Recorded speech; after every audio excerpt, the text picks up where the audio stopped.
Greetings, everyone, and welcome to the Rants podcast. This is episode number 1.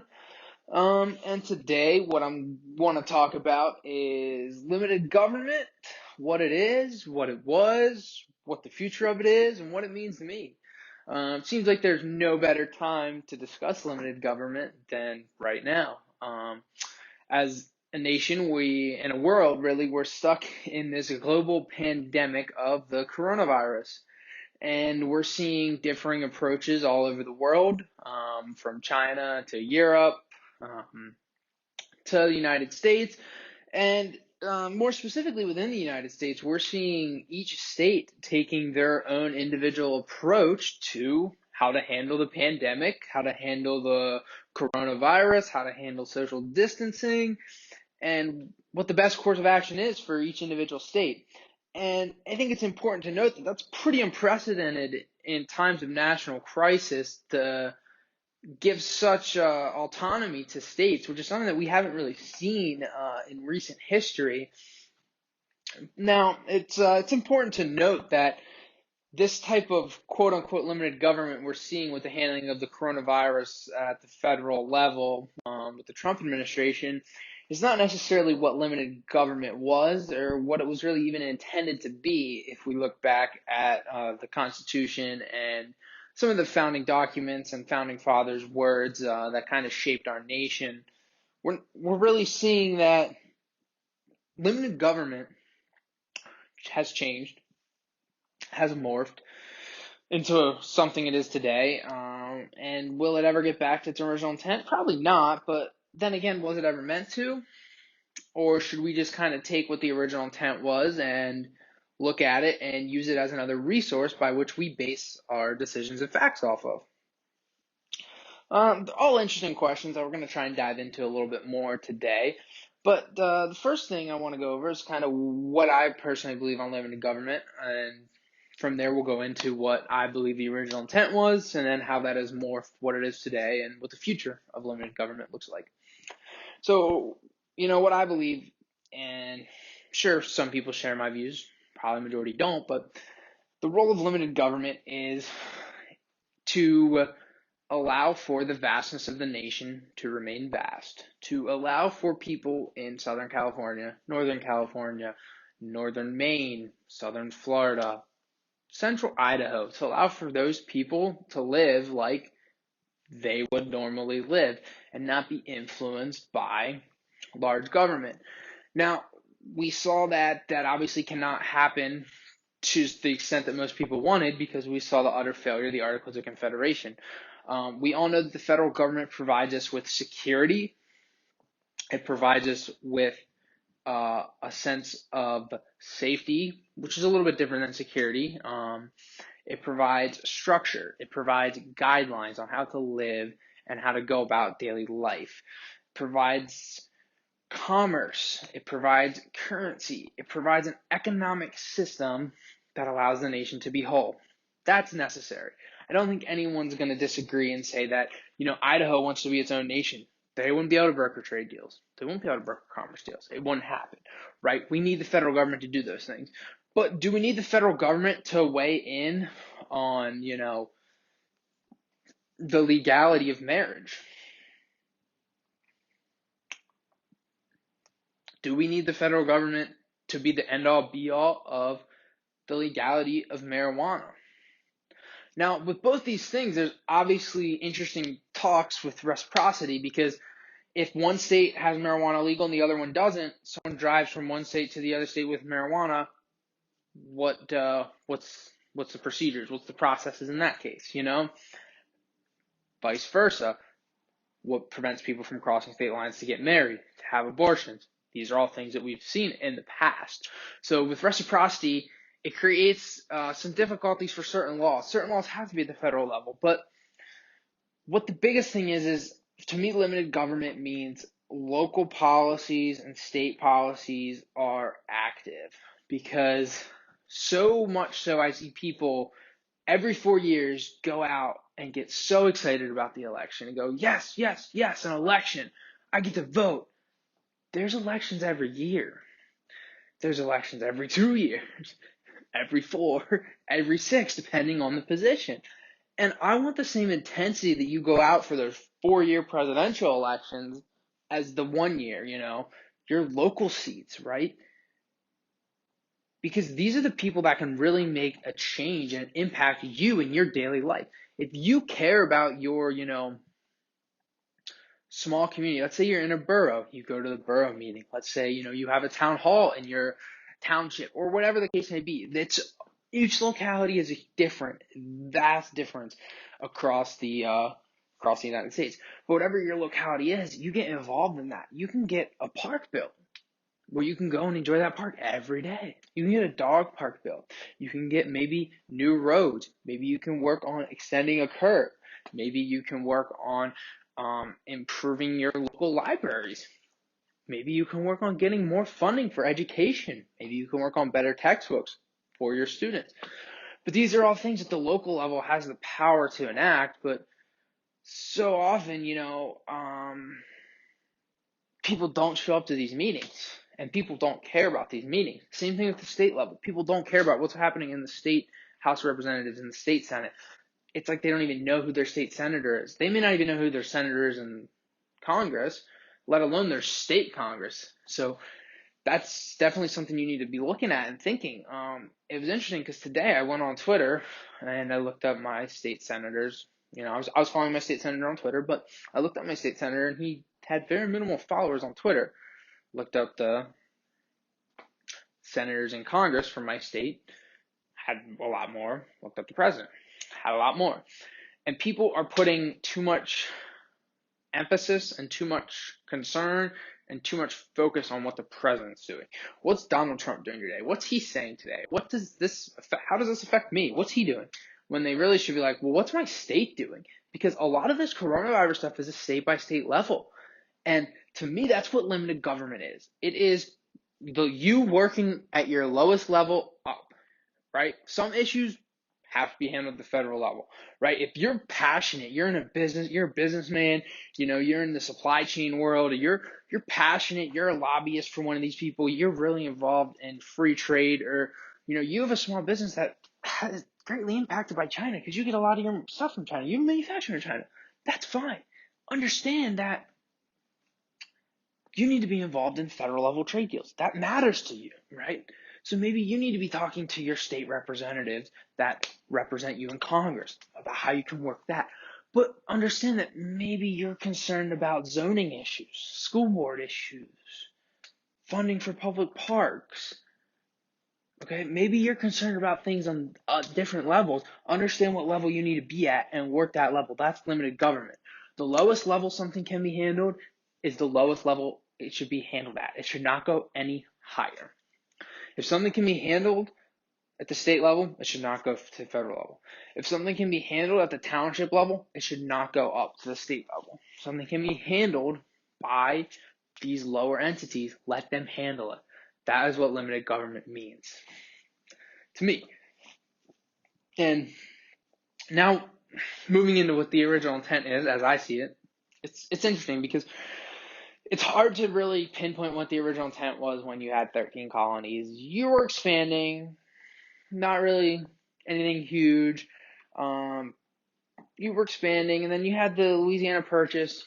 Not real. Some of the founding fathers had your tail end of them, not necessarily the Liberty Mongers, the Sons of Liberty, not necessarily these people, more of the people that were involved in the Constitution that really made their name for themselves in that. James Madison, Thomas Jefferson, John Adams, Quincy Adams, these type of people, Andrew Jackson, War of 1812 was his, we start to see that shift, right? So the original intent, what I'm looking at is just, right, in the Declaration of Independence, War for Independence, moving into Articles of Confederation, Constitution, Washington presidency, a little bit of Adams, not really going in a direction, but what limited government meant. And Washington and Adams had prime opportunities to kind of lay down their precedents for what limited government meant. and even under the Articles of Confederation, had the ability to do this, right? We want the states to handle it if the states can handle it. The federal government has to step in. We saw that with the Articles of Confederation. We know the federal government has to step in. But if the states can handle it, the states can handle it. Shays Rebellion. Hey, state, you can handle it, you can handle it. You need my support? Come ask me for support. I'll give you support. That's what the federal government's role is, to be support for the state, not to usurp the powers of the state. Key point to understand. It is to support the states, not to impede and usurp those powers from the states, because it's the states' powers. Understand what their role is. They're very powerful, but as Washington knew, with great power comes great responsibility. Once you become so powerful, it's hard to relinquish that power. You don't want to relinquish that power. That's why dictatorships and dictators and tyrannical leaders have been around for thousands of years, and they're going to be around for thousands of years. These are leaders that care about power and love power. And it's hard to relinquish that power. There's few great men in history that have really understood what a democracy meant and pushed for that democracy. And they get remembered as such in the history books. History does not forget about those men. But it's hard to be those men because power draws us all. And that is why Washington gets overlooked as one of the greatest presidents. People go, oh, obviously he's number one, he whatever, but he gets overlooked because it's like, yeah, well, he was kind of like, oh, everybody loved him. He couldn't do anything bad. But he understood that power is something that men seek, something that men want. They want the affirmation that power gives them. And he understood that better than most. And he perhaps made the greatest and toughest decision any leader could make, and that was give up their power. He was a man of great wisdom that often gets overlooked in the annals of American history because his legend isn't as great as the man was. And that's very rare that you get a man who was greater than his legend. But that was George Washington. He was a man who was much greater than his legend was. But he understood limited government and how limited government affects the United States and how power affects limited government. But as I move forward with this, I want to get into how it's changed. We've seen a constant growth of the federal level moving through the years into what it is today. And it's quite simple. Power changed it, People have power. They want to usurp that power. They want that power. They want to take that power. We've seen it. They constantly question what their abilities are because why? Well, as we continue on American history, it's like you're the 24th president. You're the 33rd president. You're the 38th president. You're the 17th president, right? You want to be remembered, right? There's 44 presidents. Take that back. There's 45 presidents. I'm sorry. There's 45 presidents. Well, 44. There's 44 different presidents, if I'm not mistaken, because we had duplicate. There's 44 different presidents. I had to think about that. Sorry. There's 44 different presidents, right? You want to make a name for yourself. You want to become known for yourself. Well, how do you do that? Well, you make decisions that make yourself known. Why? Because you want to be remembered. Everybody wants to be known as the best. When you're running for a political election, you're a competitive person. When you get that appointment, you want to be known as the best. You shouldn't be. You're a public servant. You should serve the public regardless of what it is. If you're president in 8 years of relative peace with no crisis, you're probably not going to get remembered. It doesn't mean you did a bad job. You just didn't need to step up. Doesn't mean you couldn't. You just didn't need to. But presidents see the need that, I can step up. Guess what I'm going to do? I'm going to step up. I have powers of war. I can do what I want. Okay. And then Congress allowed them to take that power. Why? Well, ultimately, because people in Congress want to stay in Congress. They like it. 90% of politicians that go into politics enjoy it and want to remain in. So what do? Do what they have to stay in the good graces of the party. Maybe unfortunate, but that is the truth. And that's important to understand. So presidents continually take that power. Congress, take that power. Because human nature is to want power. So it just continued to morph into what it is today. And it's interesting if you look at it today. It's not as limited as it was. Yes, President Trump is doing a lot of good things. He is doing a lot of good things, giving states a lot of power to do what they need. But he is not practicing what a limited government is meant to do. Perhaps the federal government should be stepping up in this situation. It's a crisis on a national level. They need to be more active, but understanding that, yeah, they are pretty right in saying, it's not the same everywhere. We want the governors to be allowed to dictate the flow of their state, as they should be able to. But when you have governors asking for your assistance, you need to give them your assistance. You need to back them up, right? As a leader, you're saying to all your subordinates, when you're saying to your subordinates, you get to make the decisions. You're saying, I trust you. I'll support your decision. I'll back it up. You're the leader. I support your decision. At the end of the day, we're going to live and die with it. I'm going to live and die with your decision. So if your decision is getting criticism, it's my job to defend it. Say simply, we're different political parties, doesn't matter. Well, the governor of New York is getting slammed right now. He's doing this, that, and the other thing. Why are you letting him do this? He should not be doing this. And you come up behind the podium. Well, yeah, he is. He's terrible. He doesn't know what he's doing. We need to get him out of there this year. Okay. How's that good for the nation? How's that good for the people of New York? You're letting the people of New York be pawns in a political game between you and the governor. That is not fair to the people of New York. That's not fair to the American citizens to have a leader like that. You simply step up behind the podium. Look, he is the head person right now, the highest level executive in the state of New York. He is working with his dedicated team of advisors, both looking at the economics of the state, looking at the health of the state, looking at the status of the hospitals of the state, and determining the best course of action that the state can reopen. Because right now I want 50 distinct states to worry about 50 distinct states. I can't be a subject matter expert in 50 different states as the President of the United States. I am relinquishing that subject matter expertise to the governors of the respective states.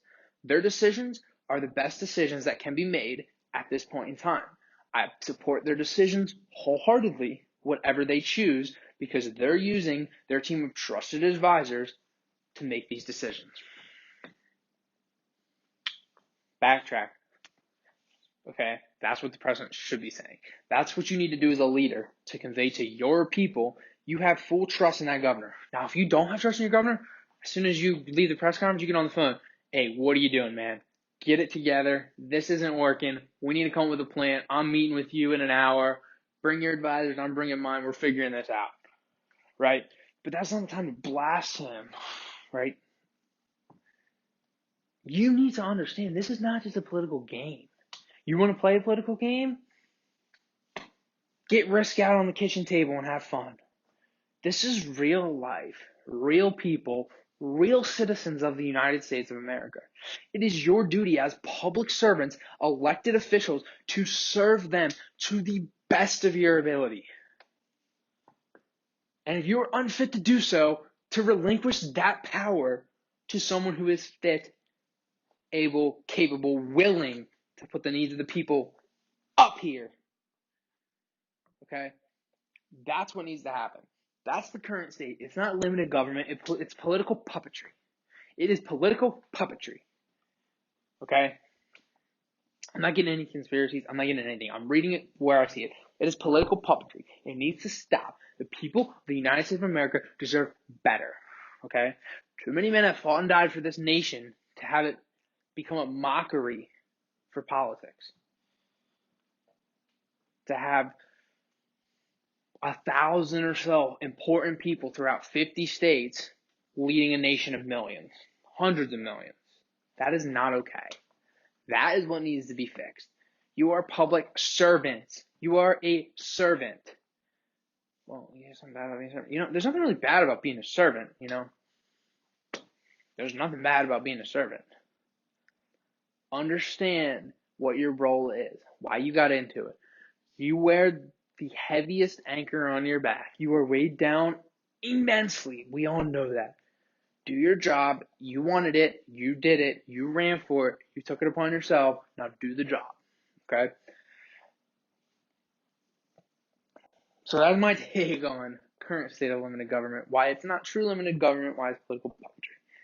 But when I was really thinking about this, and I wanted to answer the question, well, how do we get back to limited government? And to be honest, I don't know that we do. We've been at a crossroads now in the nation since the advent of social media, where politics has turned into a game and a just absolute debauchery. It's just, it's bad. And social media just makes it worse. The internet has arguably made it worse because we're now dealing with a whole new beast. And now politicians are celebrities, right? You know the show Keeping Up with the Kardashians? Now it's Keeping Up with the Trumps. You can see what Donald Trump's doing every moment of every day because why? He'll tell you on Twitter. All right? That's not necessarily the role of the president. You're not to know what he's doing. The old saying, it's like, you go to work, you're like, I don't know what my boss does all day. Well, you don't need to because the decisions are your boss's. He's doing his job. So understand that there's high-level decisions. You don't need to be a part of them until you become a part of them. Right? You can't have full transparency. It will never happen. Understand the role as public servants, and then maybe it's possible to get back. I don't think so. With the advent of technology, we are seeing, just insane advances. Look at out there, the influencers and everybody trying to push product. Why? Because they're trying to make a name for themselves. So they're influencing. The world's globally connected on Instagram and Twitter and Facebook. I'm going to be an influencer. I'm going to get 200,000 followers and become popular. Well, that's the same thing politics is now because issues are becoming less and less meaningful. And that's not good. That's going to hurt us. I think this will be a very defining election because yet again, we have two old white males. What do both parties say? We cannot continue to let old waspy males lead our government. Okay, what's the median age in the Senate?